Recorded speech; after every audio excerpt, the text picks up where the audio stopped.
ஸ்வேதா, என்ன இது? எங்க எல்லாரும் ஏமாத்திட்டு போலான்னு பாத்தியா? ஏய், இப்ப என்னடி சொல்ற? என்னோட ஸ்வேதா அவளை சாகடிக்க பால்ல விஷம் கலந்திருக்கான்னு நீ சொன்ன. இப்ப என்ன ஆச்சு பாத்தியா? இவ யாதி மேல உயிரிய வச்சிருக்கா.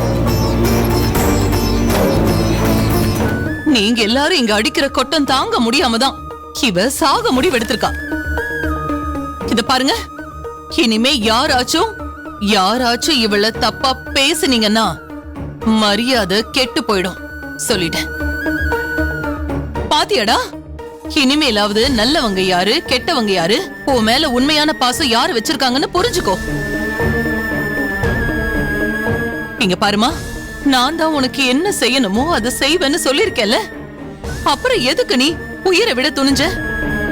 ஸ்வேதா, இனிமே நீ இந்த மாதிரி ஒரு காரியத்தை பண்ணவே கூடாது. வா, இனிமே இப்படி பண்ண மாட்டாத்தன்னு எனக்கு சத்தியம் பண்ணு. என் கண்ணு என்னால நம்ப முடியலையே. டேய், இனி யாராவது என் ஸ்வேதாவை பத்தி தப்பா பேசினா நான் அவங்கள வீட்டை விட்டே துரத்திடுவேன். ஏங்க, கொஞ்சம் வாயை மூடிட்டு சும்மா இருக்கீங்களா? ஸ்வேதா, இனிமே தற்கொலை பண்ணிக்கணுங்கிற எண்ணமே உனக்கு வரக்கூடாது. இப்படி இனிமே பண்ண மாட்டேன்னு எனக்கு சத்தியம் பண்ணு. வா.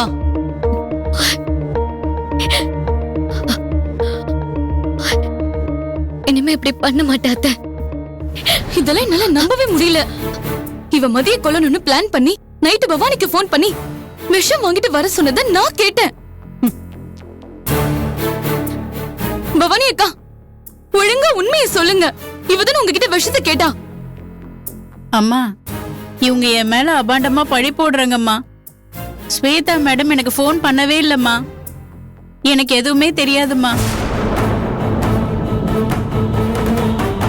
அத்தை, இவளும் மதியம் சேர்ந்துட்டு என்ன இந்த வீட்டை விட்டு துரத்த பிளான் போட்டுட்டு இருக்காங்க.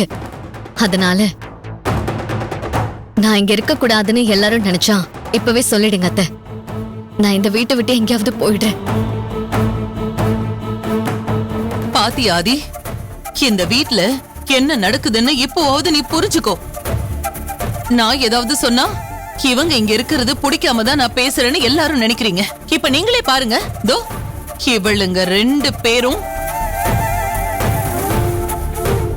இந்த குடும்பத்தை பிரிக்கிறதுக்கு பெரிய சதியை பண்ணிட்டு இருக்காளுங்க.